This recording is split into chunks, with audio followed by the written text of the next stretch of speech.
ನಮಸ್ಕಾರ Bidar news round ಅಪ್ಗೆ ಸ್ವಾಗತ.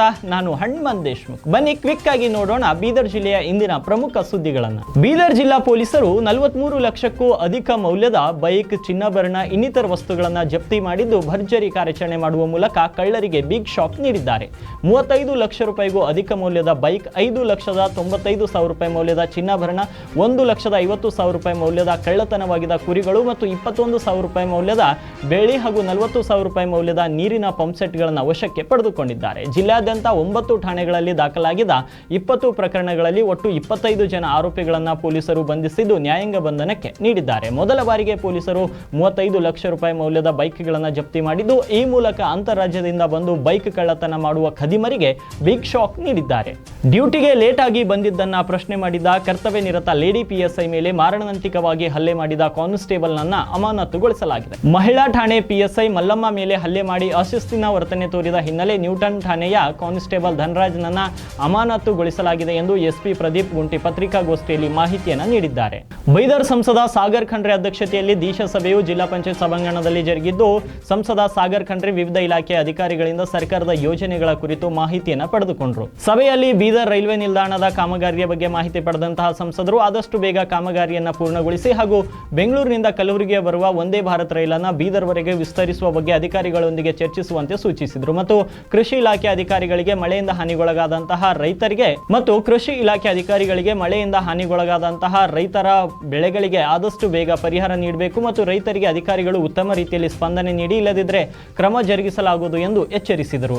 ಜಿಲ್ಲಾ ಪಂಚಾಯತ್ ಬೀದರ್ ಮತ್ತು ಶಾಹೀನ್ ಶಿಕ್ಷಣ ಸಂಸ್ಥೆಯ ಸಹಯೋಗದಲ್ಲಿ 2024ರ ಸ್ವಚ್ಛತಾ ಹಿ ಸೇವಾ ಕಾರ್ಯಕ್ರಮಕ್ಕೆ ಜಿಲ್ಲಾ ಪಂಚಾಯತ್ CEO ಗಿರೀಶ್ ಬದೋಲೆ ಅವರು ಚಾಲನೆಯನ್ನ ನೀಡಿದರು. ಇದೇ ವೇಳೆ ಮಾತನಾಡಿದಂತಹ ಅವರು, ಸೆಪ್ಟೆಂಬರ್ 17ರಿಂದ ಅಕ್ಟೋಬರ್ 2ರವರೆಗೆ ಸ್ವಚ್ಛತಾ ಹಿ ಸೇವಾ ಕಾರ್ಯಕ್ರಮವನ್ನು ಹಮ್ಮಿಕೊಳ್ಳಲಾಗಿದ್ದು, ಈ ಅಭಿಯಾನದಲ್ಲಿ ಗ್ರಾಮಗಳ ಸ್ವಚ್ಛತೆಯ ಬಗ್ಗೆ ಮತ್ತು ಶ್ರಮದಾನದ ಬಗ್ಗೆ ಮತ್ತು ಗಿಡ ನೆಡುವ ಬಗ್ಗೆ ಹಾಗೂ ಕಸೆ ವಿಲೇವಾರಿಯ ಬಗ್ಗೆ ಮಾಹಿತಿಯನ್ನು ನೀಡಿ ಗ್ರಾಮಗಳನ್ನು ಸ್ವಚ್ಛ ಮಾಡುತ್ತಿದ್ದೇವೆ. ಇಂದು ಶಾಹೀನ್ ಸಂಸ್ಥೆಯಿಂದ 400ರಿಂದ 500 ಮಕ್ಕಳು ನಮ್ಮ ಅಭಿಯಾನಕ್ಕೆ ಕೈಜೋಡಿಸಿದ್ದು, ಇದೇ ಮಾದರಿಯಲ್ಲಿ ಎಲ್ಲಾ ಶಾಲಾ ಕಾಲೇಜು ಮಕ್ಕಳು ಕೈಜೋಡಿಸಿದರೆ ಇನ್ನೂ ಹೆಚ್ಚಿನ ಸ್ವಚ್ಛತಾ ಕಾರ್ಯಕ್ರಮಗಳನ್ನು ಕೈಗೊಳ್ಳಲು ಸಹಕಾರಿಯಾಗುತ್ತದೆ ಎಂದರು. ಈ ಸಂದರ್ಭದಲ್ಲಿ ಯೋಜನಾ ನಿರ್ದೇಶಕರಾದಂತಹ ಜಗನ್ನಾಥ್ ಮೂರ್ತಿ, ವಿಶೇಷ ನೋಡಲ್ ಅಧಿಕಾರಿ SBM ಡಾಕ್ಟರ್ ಗೌತಮ್ ಅರಳಿ, ಕಾರ್ಯನಿರ್ವಾಹಕ ಅಧಿಕಾರಿಗಳಾದಂತಹ ಕಿರಣ್ ಪಾಟೀಲ್, ಸಹಾಯಕ ಯೋಜನಾಧಿಕಾರಿ ಶಿವಕುಮಾರ್ ಎಲ್ಲಲ್ ಸೇರಿದಂತೆ ಅನೇಕರು ಉಪಸ್ಥಿತರಿದ್ದರು.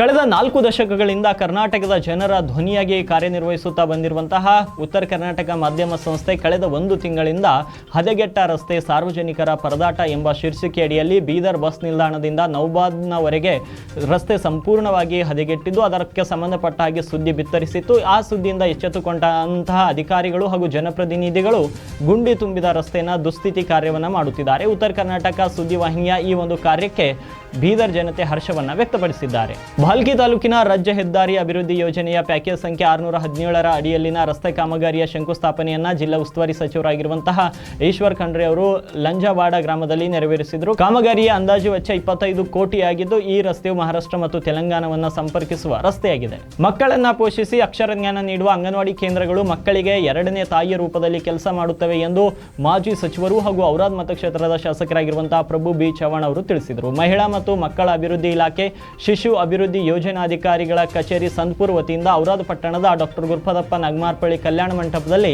ಇಂದು ಹಮ್ಮಿಕೊಂಡಂತಹ ಪೋಷಣ ಅಭಿಯಾನ ಮಾಸಾಚರಣೆಯ ಮುಕ್ತಾಯ ಸಮಾರಂಭದಲ್ಲಿ ಅವರು ಮಾತನಾಡಿದರು. ಅಂಗನವಾಡಿ ಕೇಂದ್ರಗಳು ಶಿಕ್ಷಣಕ್ಕೆ ಅಡಿಪಾಯ ಬಿದ್ದಂತೆ ಸಂಸ್ಕಾರದ ಕಲಿಕೆ ಇಲ್ಲಿಂದಲೇ ಪ್ರಾರಂಭವಾಗಿರುವುದರಿಂದ ಅಂಗನವಾಡಿ ಕಾರ್ಯಕರ್ತರು ಮತ್ತು ಸಹಾಯಕಿಯರ ಸೇವೆ ಅತ್ಯಂತ ಜವಾಬ್ದಾರಿಯುತವಾದದ್ದು.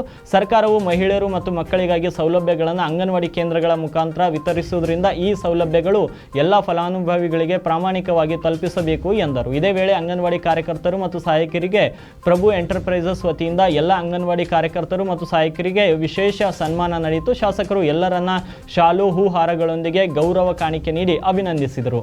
ಬಸವ ಕಲ್ಯಾಣದ ವಿಶ್ವಗುರು ಧರ್ಮ ಟ್ರಸ್ಟ್ ಅನುಭವ ಮಂಟಪ ವತಿಯಿಂದ 45ನೇ ಶರಣ ಕಮ್ಮಟ ಅನುಭವ ಮಂಟಪೋತ್ಸವ 2024ರ ಪೂರ್ವಭಾವಿ ಸಭೆ ಬಸವ ಕಲ್ಯಾಣದಲ್ಲಿ ಜರುಗಿದ್ದು, ಸಭೆಯಲ್ಲಿ ಬಸವಲಿಂಗ ಪಟ್ಟದೇವರು, ಗುರು ಬಸವ ಪಟ್ಟದೇವರು, ಜಿಲ್ಲಾ ಉಸ್ತುವಾರಿ ಸಚಿವ ಈಶ್ವರ್ ಖಂಡ್ರೆ, ಮೀನುಗಾರಿಕೆ ಅಭಿವೃದ್ಧಿ ನಿಗಮ ಅಧ್ಯಕ್ಷೆ ಮಾಲಾ ಬಿ ನಾರಾಯಣರಾವ್ ಮತ್ತು ಮಾಜಿ ವಿಧಾನ ಪರಿಷತ್ ಸದಸ್ಯ ವಿಜಯ್ ಸಿಂಗ್ ಇನ್ನಿತರರು ಉಪಸ್ಥಿತರಿದ್ದರು.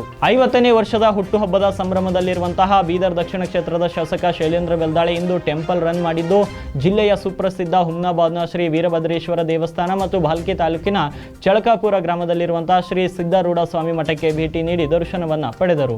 ಕಾರ್ಮಿಕ ಇಲಾಖೆಯಿಂದ ಔರಾದ ಶಾಸಕರ ಕಚೇರಿ ಆವರಣದಲ್ಲಿ ಇಂದು ಜರುಗಿದಂತಹ ಕಾರ್ಮಿಕರಿಗೆ ನ್ಯೂಟ್ರಿಷನ್ ಕಿಟ್ ಹಾಗೂ RPL ಕಿಟ್ ಕುರಿತ ತರಬೇತಿ ಕಾರ್ಯಕ್ರಮದಲ್ಲಿ ಶಾಸಕ ಪ್ರಭು ಚವ್ಹಾಣ್ ಮಾತನಾಡಿ, ಔರಾದ್ ಕ್ಷೇತ್ರದಲ್ಲಿ ಸುಮಾರು 4,000 ಕಾರ್ಮಿಕರಿದ್ದಾರೆ. ಇವರಿಗೆ ಸರ್ಕಾರದ ಯೋಜನೆಗಳ ಬಗ್ಗೆ ಮಾಹಿತಿ ಇಲ್ಲದಿರುವುದರಿಂದ ಸರ್ಕಾರದ ಯೋಜನೆಗಳು ಕ್ಷೇತ್ರದ ಜನತೆಗೆ ಸರಿಯಾಗಿ ಸಿಗುತ್ತಿಲ್ಲ. ಇದರಿಂದ ನಮ್ಮ ಜನತೆಗೆ ಸಾಕಷ್ಟು ಅನ್ಯಾಯವಾಗುತ್ತಿದೆ. ಯಾವೊಬ್ಬ ಕಾರ್ಮಿಕರ ಬಳಿಯೂ ವಿಮೆ ಸೌಲಭ್ಯ ಇಲ್ಲ. ಏನಾದರೂ ಅನಾಹುತವಾದರೆ ಅವರ ಕುಟುಂಬ ರಸ್ತೆಗೆ ಬರಬೇಕಾಗುತ್ತದೆ. ಹಾಗಾಗಿ ಸರ್ಕಾರದ ಯೋಜನೆಗಳ ಬಗ್ಗೆ ಮಾಹಿತಿ ನೀಡಲು ಕಾರ್ಮಿಕರಿಗಾಗಿ ವಿಶೇಷ ಕಾರ್ಯಾಗಾರ ಮತ್ತು ತರಬೇತಿ ಕಾರ್ಯಕ್ರಮಗಳನ್ನು ಆಯೋಜಿಸಬೇಕು ಎಂದು ಅಧಿಕಾರಿಗಳಿಗೆ ಸೂಚಿಸಿದರು. ಇವಾಗಿದ್ವು ಇಂದಿನ ಪ್ರಮುಖ ಸುದ್ದಿಗಳು. ಮತ್ತೆ ನಾಳೆ ಭೇಟಿಯಾಗೋಣ ಬೀದರ್ ನ್ಯೂಸ್ ರೌಂಡ್ ಅಪ್ನಲ್ಲಿ.